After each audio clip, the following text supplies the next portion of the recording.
The CBS Radio Mystery Theater presents...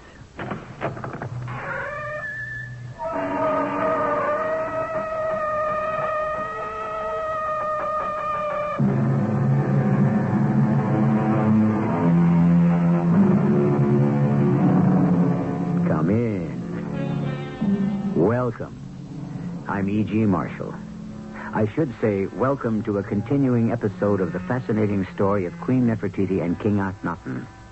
I'm delighted to help unveil the mystery of a civilization long ago blanketed by the sweeping desert sands of the Nile Valley. Because the glory that was Egypt has been dug from the tombs of Tutankhamun and other pharaohs, we today have the wrong impression that those ancients cared more about how they died than how they lived. Nothing could be further from the truth. Akhenaten, where's my daughter? She's on her knees, praying. Over there in the temple courtyard. She's been there all day. What else would she be doing in the temple? That baby, a child of 5, on her knees in this roofless temple, all day in this heat. Akhenaten, daughter, darling child. Oh, no!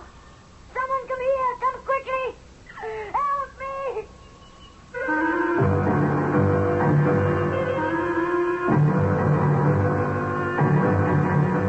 Our drama, The Head with One Eye, based on historic records, written especially for the Mystery Theater by G. Frederick Lewis, stars Tammy Grimes. It is sponsored in part by True Value Hardware Stores. I'll be back shortly with Act One.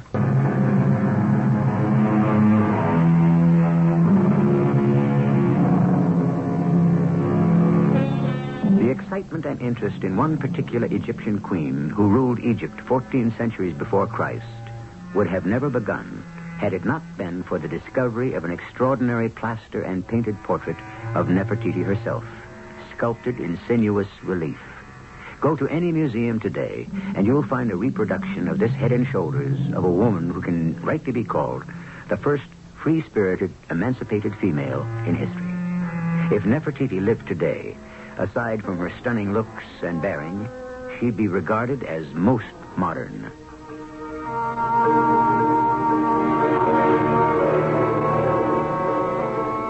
I now had 2 children. Akhenaten, who is 3, and Tutankhamun, still a baby. Between being a full-time mother and a part-time supervisor of the building of a new city, a full-time wife to a pharaoh who devoted his every moment to establishing a new religion of one God, the time left to myself sped as fast as the falcon flies. Good morning, Queen Nefertiti. Good morning, Mariani. There are a great many state papers for you to deal with today. Don't I know it? I've been up for hours. You'll find my replies to the army for the request of 200 new chariots, bow and arrows, and so forth in the 3rd gold box.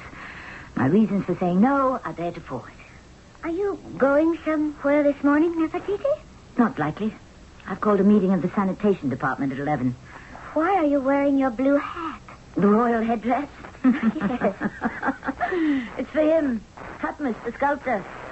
He's supposed to be here. If being an artist means you have no idea of the time, I wish we could get along without them. But we can't. They are so irresponsible. They say he's the finest sculptor in Egypt. But what's all that got to do with your wearing a hat? He wants it for my official portrait. Now, Mariani, let's have what you brought me. Your Highness, Your Highness, Your Highness. I prostrate myself. Please forgive me. Tutmus, you are late. I am sorry, Your Highness. Go on, set up your easel and the sculpting stand and your plaster, whatever you like. I must go on working. The business of state cannot stop for us. Don't worry yourself, Queen Nefertiti. Oh, I'm delighted you're wearing the blue hat. It will set off your face magnificently. You don't mind working in silence, do you, Tutmus? It's a little hard to concentrate while we're chatting, and I have a table full of state matters that must be dealt with. Do you know my personal assistant, Mariani? How do you do? I'll just set up over here by the window where I shan't be in the way. Oh, you have your little baby here in a crib. Isn't he a love? He must be Tutankhamun. I loathe being late, especially on such an important occasion as doing the Queen's head. You have no idea how much I've been looking forward to this day.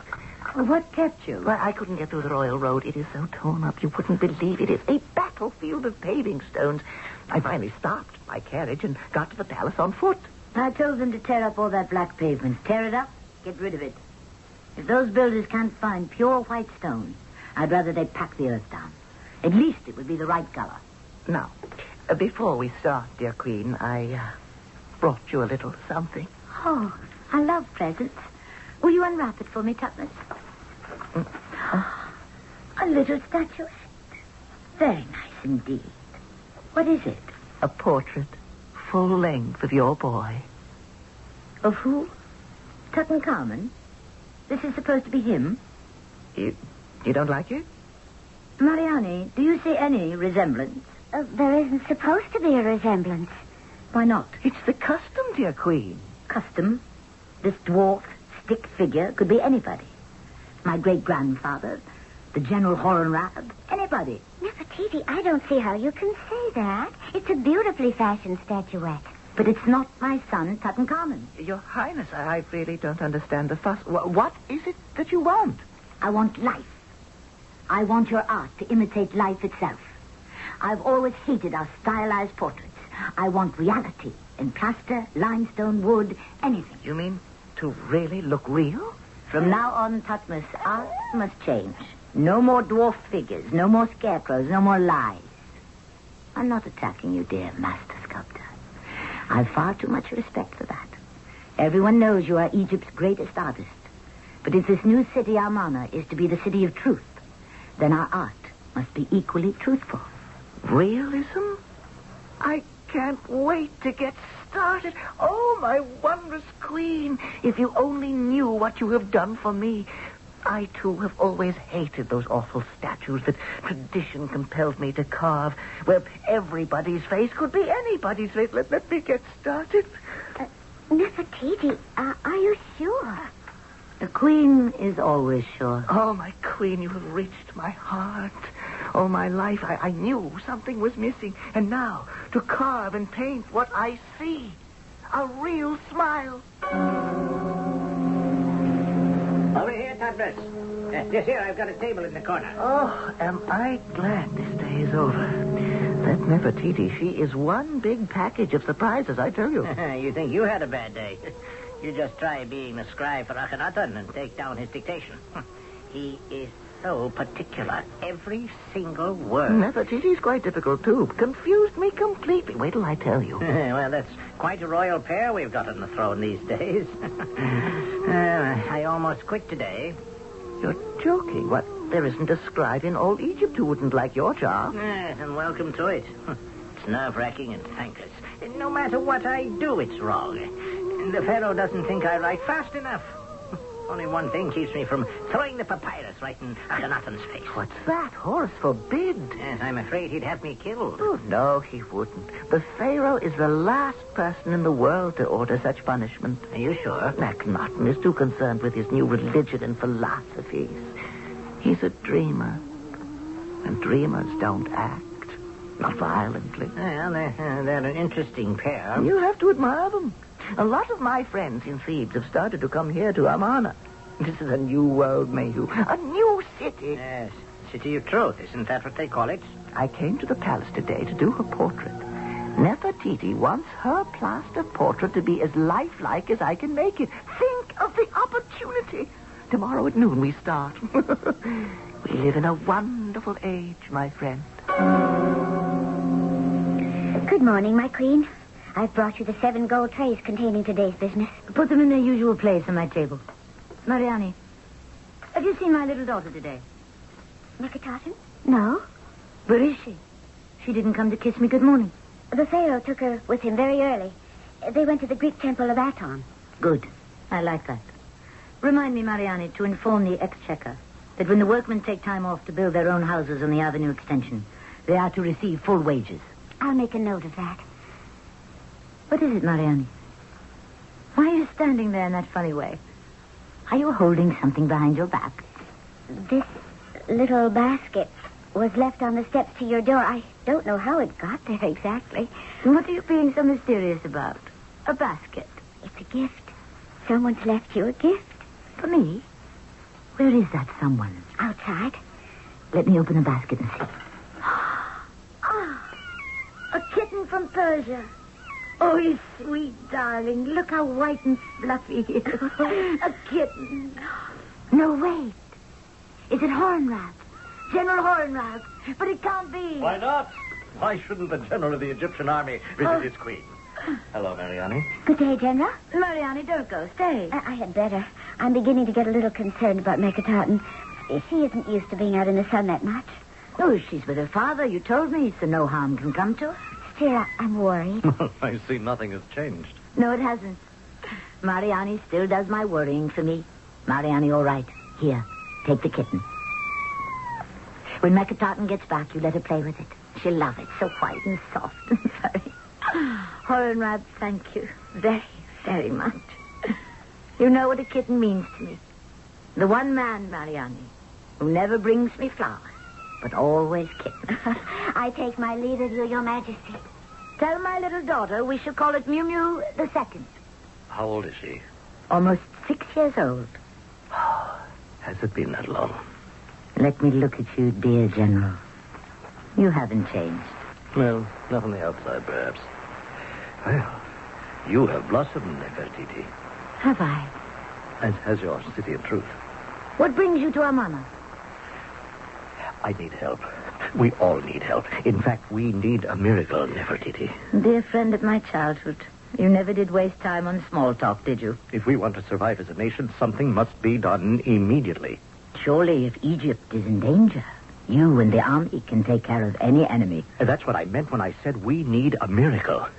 If the Pharaoh has any influence over Aton, the sun god, now is the time to use it.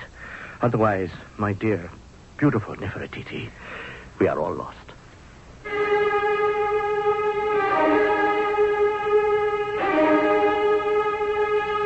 Did this really happen? Are those we have met, Nefertiti the queen, Hornrab the general, Tutmos the sculpture, Mariani, are they real? Did they live? They did. How do we know? By reading the inscriptions on the tombs, words on the scarabs, cuneiform correspondence between Asiatic kings and the pharaohs.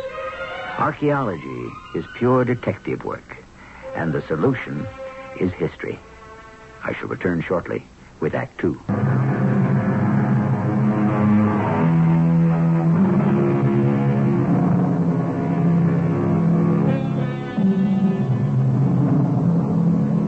Let me prove to you that so far as ancient Egypt is concerned, one word is worth 1,000 pictures. Of our city of truth, Amarna, today, nothing remains to be seen, only the ruins and your imagination. Picture this in your mind's eye. A complex of buildings 8 miles along the Nile, 3 miles deep. Mansions of nobles and public officials, military and police barracks, storehouses, customs houses, workmen's houses, temples, and palaces.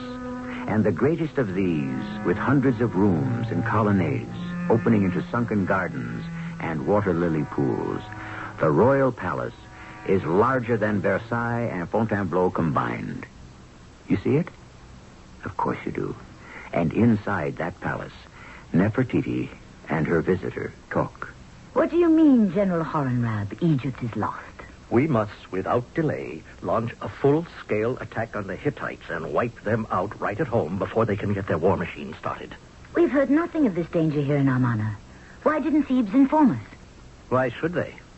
You've got no friends in Thebes. Not one government official, not a nobleman, not a priest. You're mad. Yes, that's exactly what they say about Akhenaten and you, Nefertiti. Mad. In all the history of 18 dynasties, you both are the least liked of any reigning monarchs. Stop that. I, the Queen of all Egypt, have not given you permission to talk like that. Nefertiti, I am not a stranger. I am Hornrab, your general, supreme commander of the Eastern armies. Now, isn't this the city of truth? Or is the truth only for your subjects and not for yourself? I don't know why I make myself angry. What do I expect from Thebes? From those simple-minded, superstitious fools? I suppose as queen you could expect loyalty. You cannot ransack a temple and keep its high priest for a friend. You cannot take all the gold there is in the treasury and expect thanks in return. Such decisions are made here. Egypt is being governed from Amana. Egypt is not being governed at all. You and Akhenaten are concerned only with taking every sack of gold you can lay your hands on from Memphis to Luxor to spend on this toy city. Horenrab, you don't know what you're talking about. Oh, of course not. I am stupid.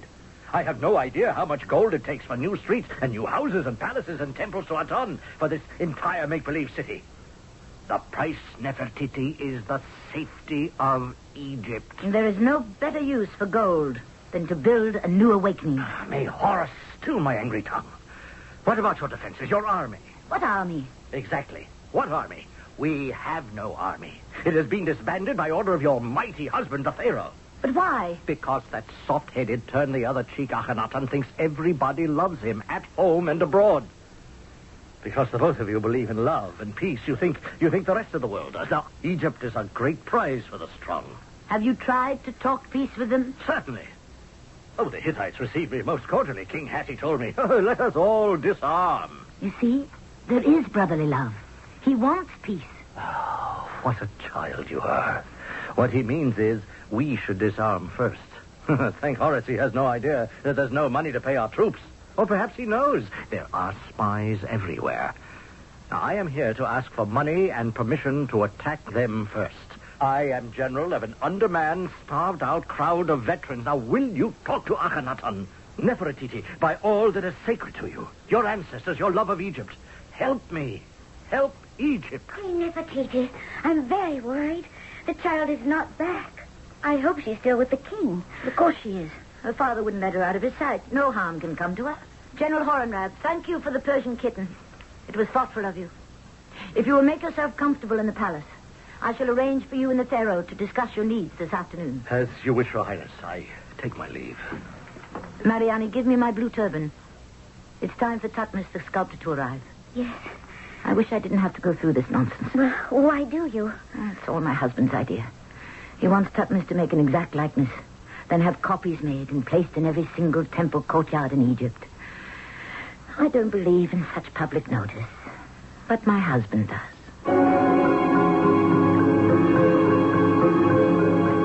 My queen. Queen Nefertiti. Yes. Just a moment, Tutmos. Yes, Mariani, do come in. I have some dispatches to go out. Your Majesty, could you not move so much? I told you in advance, Tutmos. I don't have the time to sit for you. If you can do your work while I do mine, we shall get along splendidly. Well, could you hold your head a little higher? That's the hat, Your Majesty. My hat? This blue turban? You asked me to wear it. I know I did, but... What's wrong with it? I adore it, my queen, but there is... how can I say it? Too much hat. When you bend forward over the table while you're working, all I can see is the hat and no face. And Egypt loves the face. May I suggest that... Mariani, would you be good enough to tilt Queen Nefertiti's hat a little to one side? Oh, all right. Excuse me, Your Highness. Like so? Mariani, hold a hand mirror before the queen so she can see the effect. Perfect. At an angle. What do you think, Nefertiti? Hold the mirror still. No! I wear the royal headdress so. Straight. I do not wear it on one side. I never wear it tilted on one side. It's up to you, my queen, but... Tutmos, you may leave me now. I cannot pose any longer. Oh, as you wish. I'll just cover the clay and plaster and be on my way. Forgive me if I've been a little testy, but there is so much to do. Oh, for me, Queen Nefertiti, you can do no wrong. Is he gone, Mariani? Yes. Come over here to his sculptor's stand. I want to look at what he's been working on. Now, I'll remove the cloth. What do you think? Oh, an extraordinary likeness, Nefertiti. Is that all? Do you wish me to be completely honest? Yes, I do. Your face, the expression, it's sad. Too sad. I thought so. That is how I felt today. Tomorrow I must look happier. I knew it was true what Horenrab had said, and it haunted me. Akhenaten, intent on being a spiritual leader, was failing Egypt as a leader of the living. And I was devoting too much of myself in creating a city of sun, of life, of art and joy. We had cut ourselves off from the rest of the nation. And the truth was, our monarch could be neither Akhenaten's mausoleum or Nefertiti's Mecca, so long as swords were pointed at Egypt. Mehu the scribe. What? You're not listening to me. No, I am, great Pharaoh. It's just that I look over there and it's a little warm in the temple center court, you understand. The sun beating right down in the middle of the day, no roof, and that little child... That sun is our God. He is shining our way to everlasting life. I couldn't agree with you more, King Akhenaten. Now, where were we? You had just said... I have built shrines and temples in honor of the gods... Wait. Let me see that papyrus. Oh, imbecile. Dolt. Who told you in honor of the gods? It is God. G-O-D, singular. Don't you know what our religion is? It was an unfortunate slip. See that the stonecutters get this much of the text. Don't touch a word. King Akhenaten... Your daughter, Nefertiti, is still kneeling where you left her to pray several hours ago. Naturally. But she's very little, and it is very hot on the granite altar stone. I have asked no more of her than any pharaoh of his royal offspring. I want the prayer to Aton to be remembered, and when she knows it, she can get to her feet and run around and play. Are you ready to meet with me now, Nefertiti? Hornrab, what have you been doing? I used the past hours to explore your dream city. No question. It is a city of sunlight. It outdoes anything in Thebes or Luxor. I congratulate you on your imaginative planning. The gardens, the fountains. You like it. Now, wasn't it worth all the effect? The whole city shows the results of much preparation and thought. Years of it. Do you know, Hornrab, before we could put up a single building, we had to sink wells for water, dig drainage ditches, set up workshops to cut and carve all the building materials. Nefertiti, the same care and planning you've done for this city, you should be doing to preserve Egypt from outsiders. Don't say any more, please. I've been thinking a lot about what you said. One must face the truth. Sunlight and idealisms are truths, but so are black clouds and danger. You've made me realize that, Hornrab. Mariani. Your Majesty. Has the king returned? No, he hasn't. Or little Nefertiti. What's the hour? 5 hours after high noon. If the king on the mountain will not come to his queen, then Nefertiti must go to the mountain. Come, Hornrab, and you too, Mariani. We must go to the great temple and present my husband with the truth. Scribe, have you got that down? Every word, O Pharaoh. Then add this. There will be 100 statues, each 13 feet high, giving us one for each temple. They shall be conveyed by barge as far north as Memphis, as far south as Aswan, and each statue shall be erected on the same day. I believe that is the queen approaching. She has a military man with her. Nefertiti? What's she doing up here? Akhenaten, I bring Hornrab. I'm very busy now. I cannot talk to him. You will talk to him. Akhenaten, where's our daughter? Over there in the center of the temple. What do you have her doing? She's on her knees, praying. What else should she be doing in the great temple to Aton? Child of 5? In all this heat? Nefertiti! Darling child! Oh, no! Hornrab! Someone come here! Come quickly! Help me!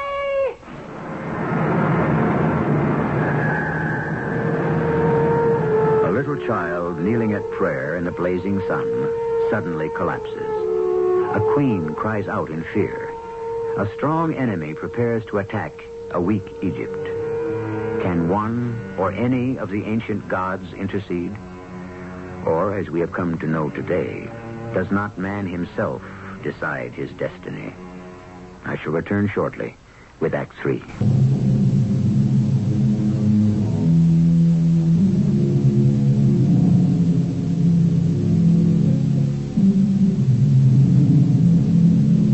One of the sources of this story was dug up in a mine. Clay tablets of correspondence set down by a professional scribe and still decipherable. It enabled us to recreate this account of this beautiful, adored woman of ancient Egypt married to a man of royal lineage who rebelled against the pagan worship and human sacrifice of his ancestors. For Akhenaten was the first monarch in Egyptian history to believe in one God. What God? What God would have permitted this? Mariana, I'll carry the poor little body there to the palace. What children? You're so healthy. We are being punished. Aton, the sun god, is false. It was the rays of Aton which destroyed my innocent little one. Aton is evil. Do you hear me, husband? Evil. Enough. Oh, yes. Hit me, almighty Pharaoh. Slap me because my words have offended the great king. You're as evil as your God. We are betrayed. All of us. Nefertiti, please. I couldn't help myself. Please, I cannot bear to see you cry. Where are your tears? Your God has killed our firstborn in the other. The old gods will kill us all. Oh, no. No, Nefertiti, it is an honor to be the first to be claimed by Aton. You are mad. We are cursed, all of us. I shall never bear another child. The gods will never forgive me. Little queen, there is one small secret temple. Yes, here in Amarna. For those who still believe in Amun, Isis, and Osiris. Every day prayers have gone to them. Oh. Now I understand. No wonder Aton, the god of the sun, has taken our child from us. So, there is a secret temple and secret worshippers under my very nose? Oh, they do not know what vengeance is. Now they will know. Go! The sight of you all seconds me. You're all unclean and unworthy to stand in this great temple in the sight of the sun. Go!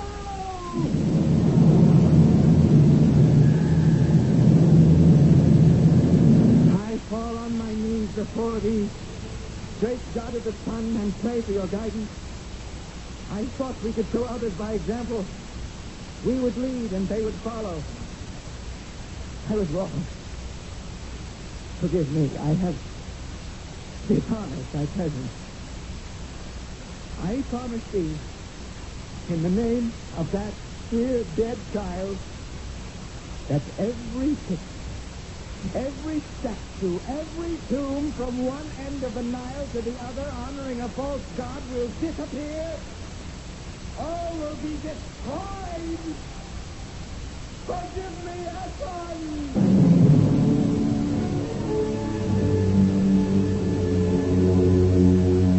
Akhenaten was studious to same work.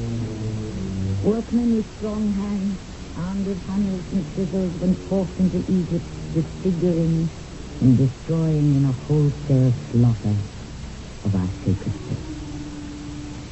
I had come to realize I was married to a madman. What other explanation was there? So I moved from the royal palace to the northern palace. We would be separate, but equal. Both our orders were regarded as law. Queen Nefertiti, I bring you good tidings. Messengers from General Horonad have arrived. What did they say? Victory is ours. The Hittite queen is slain. Why must strength and death go hand in hand? There is a visitor who begs audience. He has been there since dawn. Who is it? The master scribe. What does he wish? He has a personal word from the Pharaoh. The Pharaoh has asked me to tell you he loves you. He wishes you would return to the royal palace. From his heart, he will forgive you for your intentions. He will forgive me. His words, your majesty. He, the sinner incarnate, will forgive me. My only sin is to obey my father and marry a king. I can never return to the Pharaoh's side, and you can tell him so, scribe. Never. He is very sick, my queen. Explain yourself. The Pharaoh keeps to himself and sees few people. I have been with him when he would become violent and nothing would please him. Yes, and last night I came to him for dictation as always. And suddenly he shrieked at the top of his lungs in pain and cried and wept like a child, beating his hands about his head. When we were first married, we suffered terrible aches of the head, but I thought they had gone away. Is there anything else, Guy? The Pharaoh is being poisoned. After every meal, he's sick to his stomach. The food stays not with him. Thank you, Scribe. You may leave me. I am honored, great queen. You have been kind to me. Marianne? Yes, Nefertiti? You heard the Scribe? I was outside listening. What should I do? How can I reach me? Listen to your heart. I should return? I cannot promise him to remain, but I cannot be so uncharitable as to say that. Nefertiti. I never thought you would come. I was told you are not well. Oh, nothing at all. Slight indisposition. There are dark circles under your eyes. You will not sleep. I sleep perfectly. You look thin. Thinner than I remember you. Don't eat. If you come back to criticize, do you really think that all these months we've lived apart, two forces ruling over one kingdom, that I've been pining away for you? Your Scribe told me you wished me to return, so I have. Yes. Well, it's because on the 21st of next year there's the annual festival tribute from our vassal nations, and I wanted you to be at my side. I've asked Sutton to make a drawing of us together. How can I help me? You didn't ask me back only for a festival. You do love me. I do. I always have. It was the memory of our love, as we dreamed we sailed down the Nile to find the city of truth, that made me come back to you. Husband. Do you love me, Nefertiti? I love the man you are. The man you have become is a stranger to me. How am I different? How? In so many ways. Why? I don't know. Cannot you love me as I am, not as I was? A woman who is once loved always wishes she could have again. But it's all different now.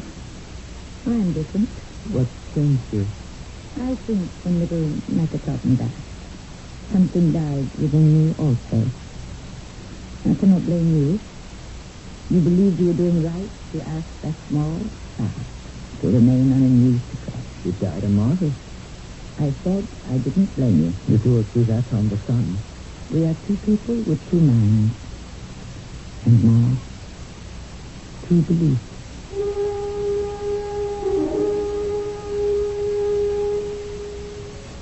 I returned to the royal palace.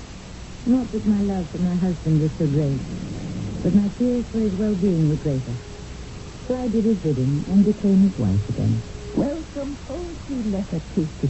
Am I interrupting? Certainly. No. I was just staring out the window at the sky. The Pharaoh has asked me to sketch the two of you at the window of appearances, welcoming the foreign vassals in. Whatever happened to that likeness you were doing of me some time ago? Oh, I hid it. When you went to the northern palace, the Pharaoh rampaged around here like a wild boar. I was afraid the box would be destroyed. Did you ever complete it? No, without you, I couldn't finish. A few more sittings could do it. Certainly. What if one day I came to your workshop and you finished the portrait of me in my blue hat there? You would come to my workshop? I would. In secret. At least to offer myself to art would be something worthwhile.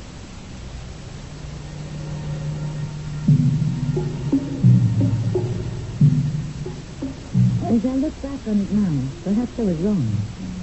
But I knew Tutnus was a great, great artist. And so, for many weeks, I would go to his workshop and paint. Not only wearing the blue hat, but often for a portrait, wearing red letters, etc. Oh, I'm tired, Nefertiti. Do you mind if I start working on the marble today? And standing still in one place on a little garden side. Yes. When you're dressed, let us sit down and have a cup of wine. I cannot remain long, Tutnus. The emissaries of our Supreme Commander have asked for an audience. You mean Horus? He didn't come himself? Is that so surprising?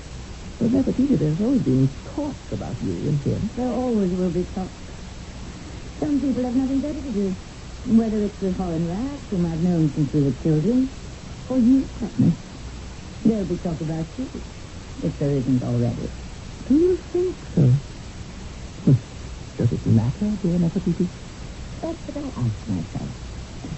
Since I've accepted my husband 40 years, the building of Armana doesn't interest me anymore. Let them talk. You have lost a daughter. Isn't that the real reason? We called her Nefertiti. Do you know what that means, dear Sutton? Protected by Atom. She is disregard. Do you believe that? Grandma? Don't you? I don't let myself think about it. Time to go. You know what I haven't looked at in ages? Me, in the blue hat. Where is it? You worked on it when I first came here, then you put it away. Perhaps it will make me feel less sad. Nefertiti, let me put my arms about you to comfort you. I feel so very close to you. Please. Have you no personal feelings for me? No. Not that personal. Ah, here's the head on the corner of his house. You were right. The blue turban is an asset. Nefertiti, my heart is filled with you. Putney, I may be an unhappy queen, but I am still queen. And you, our servant. What is that? My left eye, isn't there? It's blind. You haven't finished it. No, everything but that eye. Putney, complete the head and bring it to the palace. I'd like my husband to see it. My queen, you do not know me. My body may be your servant, but not my spirit. I shall decide who will see the portrait. I made it. It's mine, and always will be. I command you to paint in that left eye and bring the finished work to the palace. I shall not. You would leave it like this. Disfigured. You have disfigured me. If all I am to be left with is a head with one eye, so be it. Nefertiti, there has been much talk in court about other men. If it is flattered. It is of no matter to me whatsoever. I have no feeling for you. And where is all that love and easy sweetness so that I would return and live with you? Gone. Perhaps it never existed. How sad. I know my love for you did exist once. What do you wish? We must have more children. We have Tutankhamun and several little girls. I want more children. What night do you wish me to come to you? You never asked me that when we were first married. I did not know that my firstborn little girl would be taken from me so soon. Not to teach her about life. So close for her. Never to hold her to my breast. Love her. Take her up and kiss her. Kiss her. All that has been taken from me. I have been robbed of that power. You will come to me tonight, Nefertiti. Leave the past alone. What is broken cannot be mended.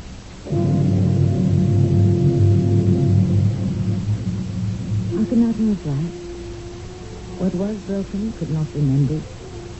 Be a proud her. But the great Grandee, we could never be husband and wife again.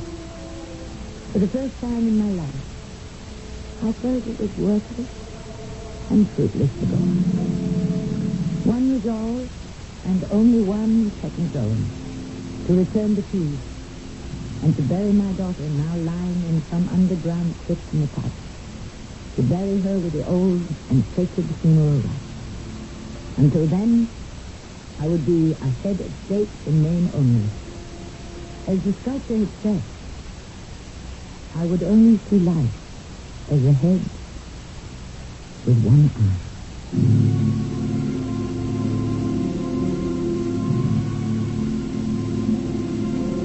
It's pure conjecture why the left eye of the famous bust of Nefertiti is missing. But archaeologists are all agreed it is missing. It was not damaged. It was never there. So we are left with a painted plaster, one-eyed beauty, and assumptions. Guesses. More when I return to tell you about the final chapter in this extraordinary story.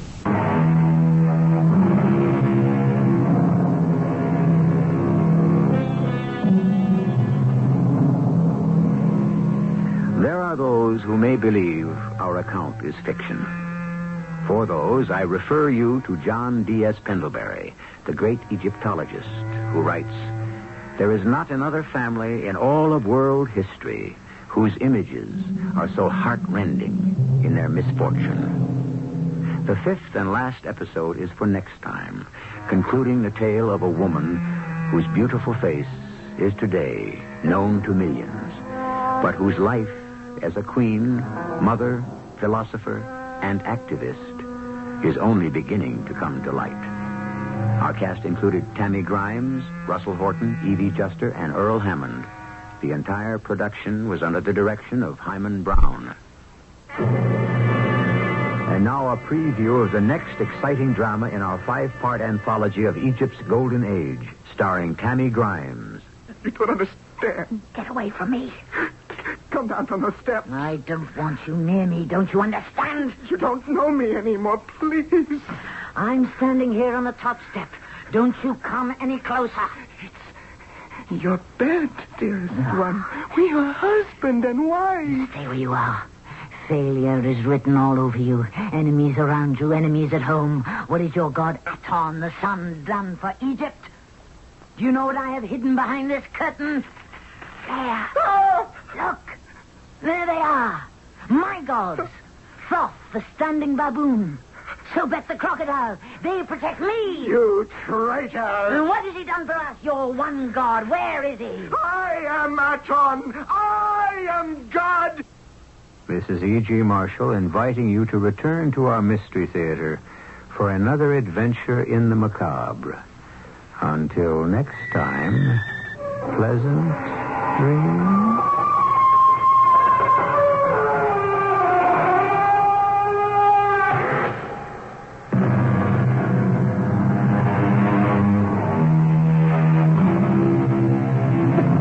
Tune in tomorrow night for Part 5 on Radio Mystery Theater of Egypt's Golden Age.